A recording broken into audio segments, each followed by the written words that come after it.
किसी ने सवाल किया है क्या, अच्छा सवाल ये, माई पीरियड्स यूजुअली कंप्लीट्स इन 5 days, 5 day all, अच्छा 5 days all the time, so I took ghusl on a 5th day, so I prayed and read Quran, and after few hours I noticed a brown discharge.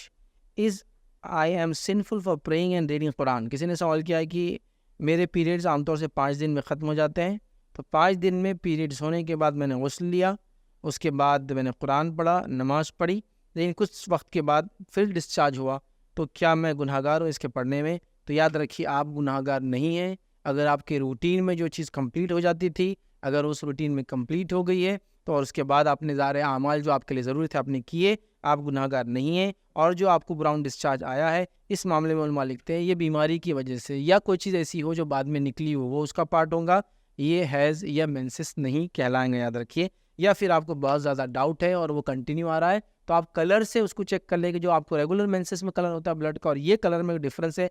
अगर ये हल्का है colour में, तो इसका मतलब ये मेंसेस नहीं है, ये जनरल को ब्लड है जो किसी डिसीज़ या बीमारी की वजह से जा रहा है, उससे आपकी नमाज का कोई ताल्लुक़ नहीं है। और यही उलमा के फतावे है कि जो रूटीन आपका होता है उससे हटकर कभी आ जाए तो उसको हैज़ नहीं माना जाएगा, उसको इस्तिहाज़ा माना जाएगा या उसको बीमारी का खून माना जाएगा, और उसमें आप पढ़ी गई नमाज कुरान का आपका कोई इससे ताल्लुक़ नहीं, आप कोई गुनाहगार नहीं होते, याद रखिए। लेकिन आपको ऐसा लग रहा है कि नहीं अब मेरा मेंसेस का टाइम साइकिल चेंज हो गई, 5 की जगह 6 डेज़ हो गए और वही ब्लड उसी टाइप का, उसी फॉर्म का, उसी कलर का आ रहा है वो, और कंटिन्यू 6 डे भी आ रहा है, तो फिर आप फिर उसके बाद 6 डे कंप्लीट करने के बाद वो करें। लेकिन याद रखिए मेंसेस का, पोस्टमार्टम ब्लीडिंग का, जिसको क्या कहते हैं निफास का, कोई टाइम मुकर्रर नहीं है। जनरली ऐसा होता है कि मेंसेस के लिए टाइम मुकर्रर होता है, आमतौर से एक जनरल पीरियड होता है, लेकिन वो फिक्स नहीं होता, कभी घटता भी है कभी बढ़ता भी है। जब आप रुक जाए ये देखें तब आपका काम है आप गुस्ल कर लें। तो आपका रेगुलर जो रुकता था वो रुक गया, आपने गुस्ल ले लिया, उसके बाद ये दिखे तो बीमारी का खून माना जाएगा, इस्तिहाज़ा माना जाएगा, आपकी नमाज कुरान बिल्कुल दुरुस्त था। और इसके बाद भी आप कंटिन्यू करते रहे उन तमाम चीज़ों को,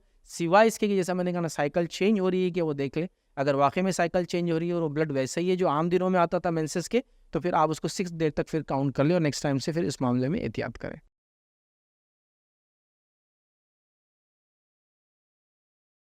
अस्सलाम वालेकुम। आप भी हमारे इस काम में ताउन करें अपनी ज़कात व सदक़ात के ज़रिए। डोनेशन डिटेल्स के लिए डोनेट पर क्लिक करें। अगर आपको हमारे वीडियोज़ पसंद आए हैं तो इसे शेयर करें और सबके हक़दार बनें। रोज़ाना हमारे वीडियोज़ को पाने के लिए हमारे यूट्यूब चैनल को सब्सक्राइब करें और बेल आइकन दबाएं। हमसे दीगर सोशल मीडिया पर जुड़ने के लिए वीडियो में दिए गए आईडी को सर्च करें। जज़ाकल्लाह।